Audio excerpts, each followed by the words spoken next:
कानी बहू।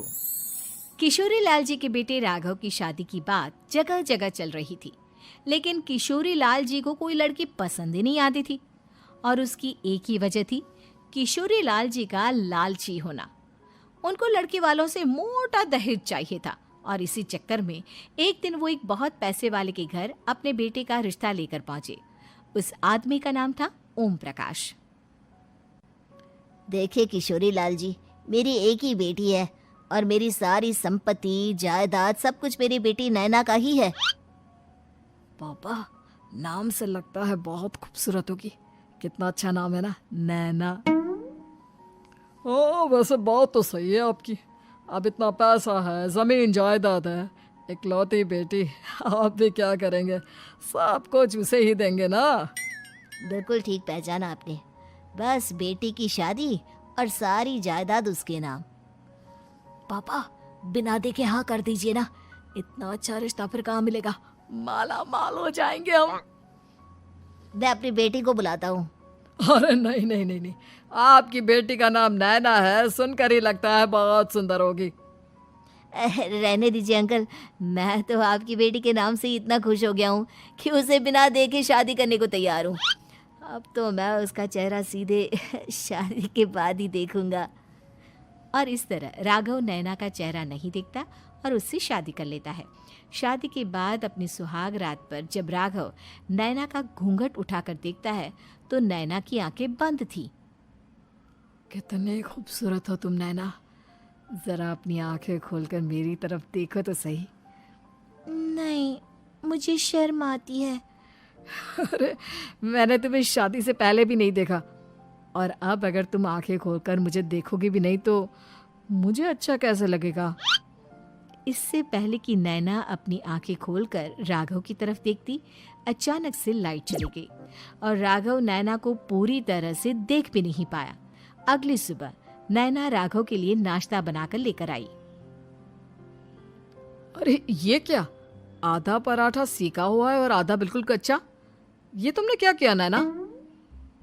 बहू, तुमने क्या आधा पराठा तवे से नीचे लटका कर रखा था, जो आधा सिका है और आधा कच्चा? मुझे जितना दिखेगा उतना ही तो सीखूंगी ना पापा जी। जहाँ जहाँ मुझे नजर आ रहा था वहाँ मैंने सीख लिया, जहाँ जहाँ नहीं दिखा वहाँ कच्चा रह गया होगा। इसका क्या मतलब है? ये कैसा मजाक कर रही है तुम? अरे बहू, तुमने इतना लंबा घूंघट क्यों लगाया हुआ है? देखो, हमारे घर में बहुओं को बेटी की तरह रखा जाता है, और फिर तुम तो इतना सारा माल लेकर आई हो। देखो, ये घूंघट डालकर रखने की कोई ज़रूरत नहीं है। हाँ नैना, पापा जी ठीक कह रहे हैं, तुम तो आराम से रहो, अपना ही घर समझो। नैना अचानक से अपना घूंघट उठा लेती है। अरे ये क्या पापा, नैना की तो एक आंख फूटी हुई है। नाम से नैना, लेकिन ये तो कानी बहू निकली। मेरे साथ धोखा हुआ है, धोखा। बिना दिखाए अपनी कानी लड़की मेरे संग ब्याह दी। मुझे कानी बीवी नहीं चाहिए। मुझे अभी ओम प्रकाश जी से बात करनी पड़ेगी। आखिर उन्होंने मेरे साथ ऐसा किया क्यों? अरे, आप लोगों ने ही तो पापा से कहा था कि आप लोग शादी से पहले मुझे देखना नहीं चाहते। अब मेरे पापा पर क्यों इल्जाम लगा रहे हैं? अरे लेकिन उन्हें बताना तो चाहिए था ना कि तुम कानी हो, एक आंख से तुम्हें दिखाई नहीं देता। किशोरी लाल और राघव नाराज होकर ओम प्रकाश को अपने घर बुलाते हैं। पापा जी, ये आपने क्या किया? शादी से पहले बताया क्यों नहीं कि नैना की आंखों में परेशानी है? अरे, आप ही ने तो लड़की देखने से मना कर दिया था। और लेकिन आप बता तो सकते थे। आपको तो हमारी बेटी की प्रॉपर्टी चाहिए थी, वो भी पूरी की पूरी। अब क्या हुआ अगर उसे आधा दिखाई देता है? प्रॉपर्टी तो आपको पूरी मिल गई ना। और ये क्या बात हुई? मेरी शादी प्रॉपर्टी से नहीं, आपकी बेटी से हुई है। अब ये तो पहले सोचना चाहिए था, तब तो मेरी प्रॉपर्टी देखकर तुम्हारी जुबान लप लपा रही थी। लेकिन मैं कानी लड़की को अपनी बीवी बनाकर नहीं रख सकता। पापा, कुछ करिए ना आप। हाँ, करता हूँ। देखिए ओम प्रकाश जी, आप हमारे साथ ऐसा नहीं कर सकते। और तुम देखो, अगर तुमने मेरी बेटी से शादी तोड़ी ना, तो जो भी प्रॉपर्टी मैंने तुम्हें दी है वो तो पूरी की पूरी वापस ले ही लूँगा, और आधी प्रॉपर्टी तुम्हारी भी लूँगा। अरे मेरी आधी प्रॉपर्टी भला क्यों लेंगे आप? इसलिए क्योंकि मेरी बेटी को आधा नजर आता है और उसकी नज़र अभी तक तुम्हारी आधी जायदाद पर ही पड़ी है। अब तुम उसे घर से निकालोगे तो कुछ तो लेकर जाएगी ना। और अगर हम आपकी बेटी को अपने घर की बहू बनाकर रखे तो? तो तुम्हारी पूरी प्रॉपर्टी तुम्हारी ही रहेगी, और जो मैंने तुम्हें दिया है ना, उसमें से बस मैं आधा लेकर जाऊंगा।